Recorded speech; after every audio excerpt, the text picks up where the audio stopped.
Saudações florestais! Hoje vamos reagir juntos aqui a um vídeo bem interessante, bem legal, que fala por que as árvores gigantes morrem, tá certo?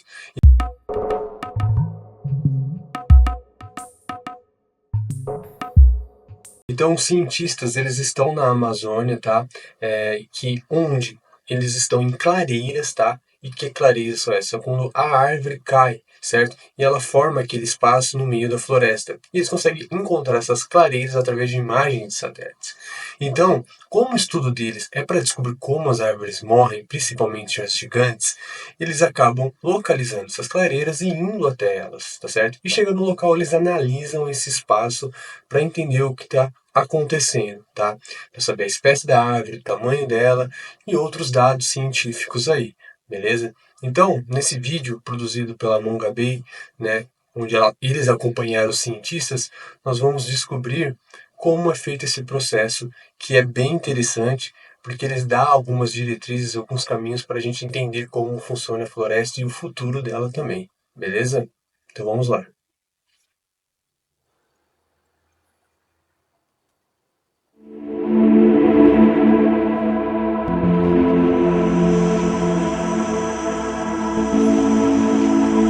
Giant trees and what kills them is something people have thought about, but it's something we haven't really had good data on ever.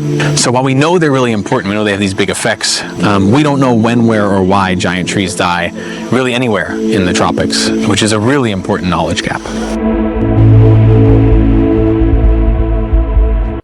Então aqui, galera, a gente pode ver que eles estão falando que eles não têm dados suficientes de como isso ocorre, como essas árvores gigantes morrem, tá certo? Então eles estão aí para começar a descobrir as razões e os motivos.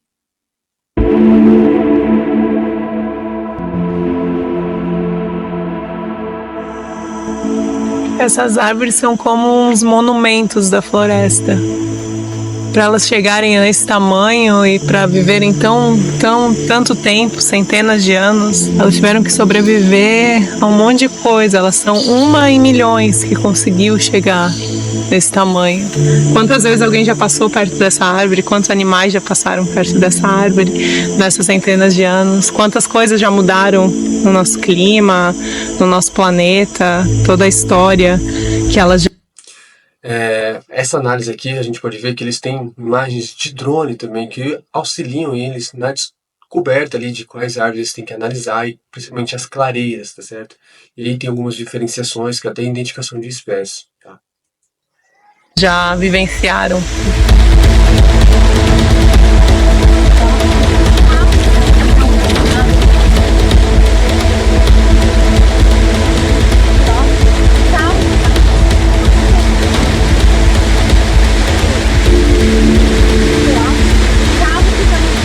São 3 árvores gigantes que caíram e é um nosso laboratório ao céu aberto aí.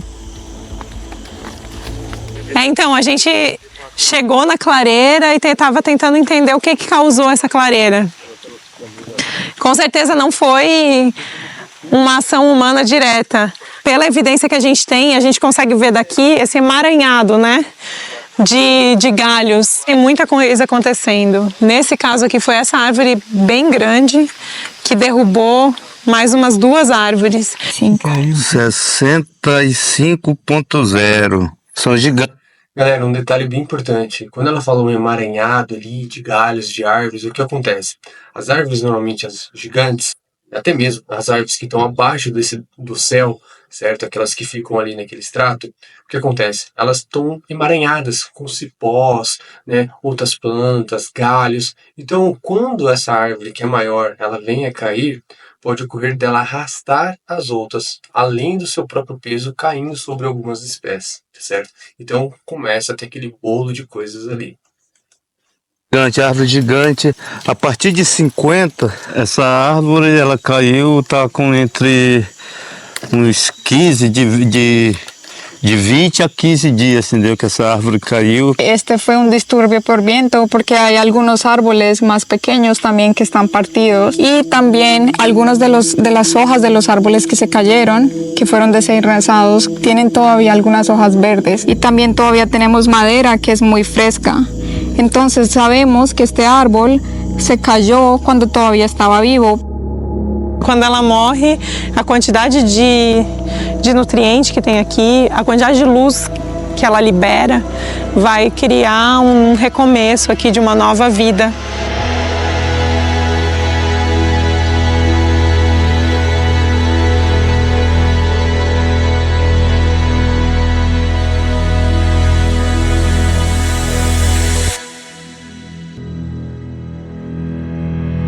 Aqui é o mapa da Duque.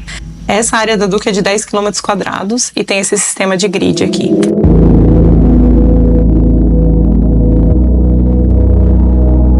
O drone ele vai voar 1.500 hectares. A gente muda de escala para conseguir um entendimento da paisagem muito maior. Geralmente monitora 50 hectares no máximo. Eu acho que a tecnologia não substitui a ida a campo e o conhecimento que a gente adquire medindo as árvores, indo nas clareiras. Só que essa parceria da tecnologia com esse conhecimento de campo é fundamental para a gente poder expandir o que a gente já conhece.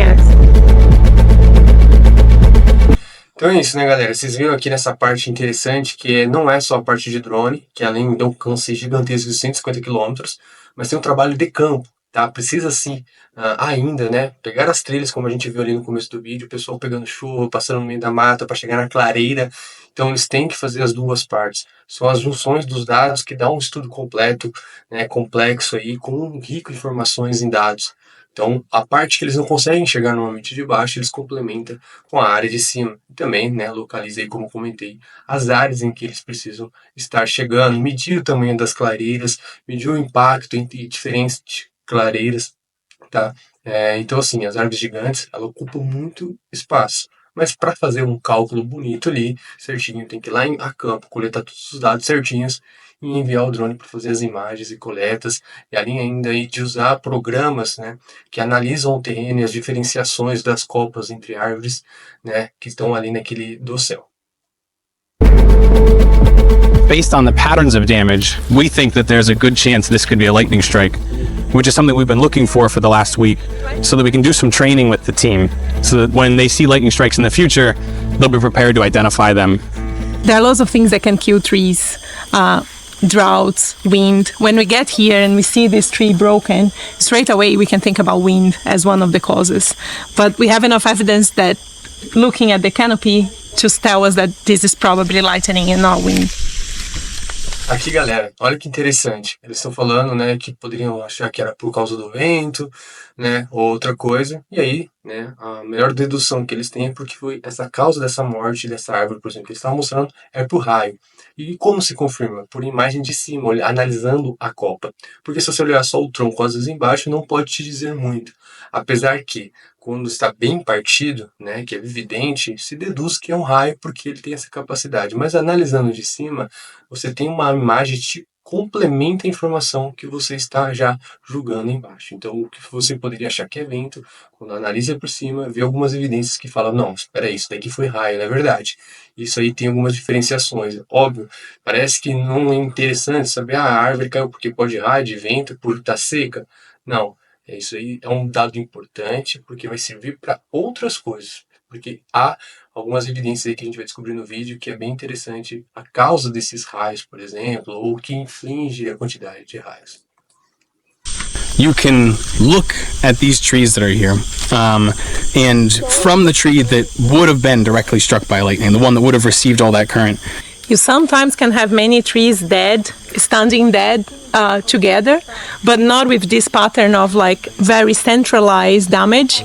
This sort of spider webs out through the canopy. So it's that directly struck tree, and the one next to it might be dead too, and then all of its neighbors have damage, and then some of those neighbors have damage, and it propagates outwards. And that's how you go from not one tree damage, not two, but 20, 30, 40, sometimes 120 trees damaged in a single lightning strike. We've been having an increase in storm activity, an increase in lightning strikes over the past several decades, and there's expectations that that's going to increase into the future. And we know that's happening not just on its own, but with other events too, with stronger droughts, all happening potentially in the same exact places. So these forests aren't experiencing one single problem, one type of threat. It's all of these threats happening at once. More lightning, more wind, more water stress. They all seem to be occurring, and they're all of concern to the function of the forest. Então, galera, vocês viram aí, fazendo um resumo que ele estava explicando, tá legendado, né, dá para entender legal, mas vamos lá. As crises climáticas, as mudanças climáticas que têm ocorrendo estão cada vez mais frequentes, certo? E isso inflige um problema nas árvores, na floresta, tá certo? Como? Porque, igual ele disse, você tem mais secas mais severas, você tem ventos, normalmente que havia ali uma formidade de ocorrer em tal estação e ele ocorre fora daquela estação. Por exemplo, se um vento na época da seca, onde os indivíduos têm menos umidade, tem chances maiores de, por exemplo, quebrar a copa, certo? Então, você tem um problema. Fora ainda que as mudanças climáticas, elas causam aí, né, através de estudos, não só no Brasil e ao redor do mundo, a maior concentração de raios, né, tempestades. E isso também é um problema, porque assim, de forma natural, um raio cai na floresta e derruba árvores, sim, formando clareiras. Só que quanto mais raios, isso acontece mais vezes. Então você tem maiores formações de clareiras, e aí você tem uma incidência maior de luz dentro daquele espaço. E incidência maior de luz, obviamente, dentro de um ciclo ali, você tem a regeneração e outras árvores vão vindo. Só que quando você tem mais quantidade de clareiras, e dependendo do espaço que isso ocorre, igual ele falou, cai 20, 30, até 120 árvores, isso é muita coisa. Então a floresta, para se regenerar em várias proporções, em larga escala disso, é muito pior. Vai demorar mais tempo, então ela vai começar a ficar mais seca. Tá? Esse é o resultado. Você tem mais clareiras, mais floresta seca, maior tempo de regeneração. Isso se der tempo de regenerar enquanto não vem outra tempestade, né, no ano seguinte e formem mais clareiras. Então não dá tempo da floresta respirar.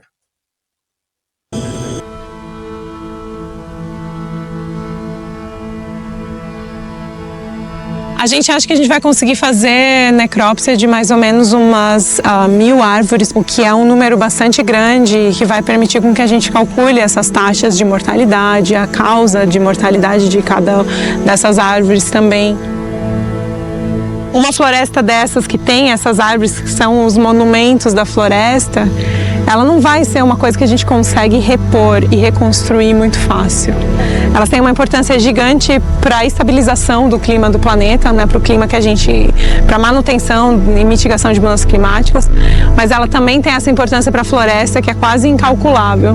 Uma vez que uma árvore gigante dessa foi embora, vai demorar centenas de anos para ela voltar. E muito tempo para todas essas interações bióticas serem reconstruídas também.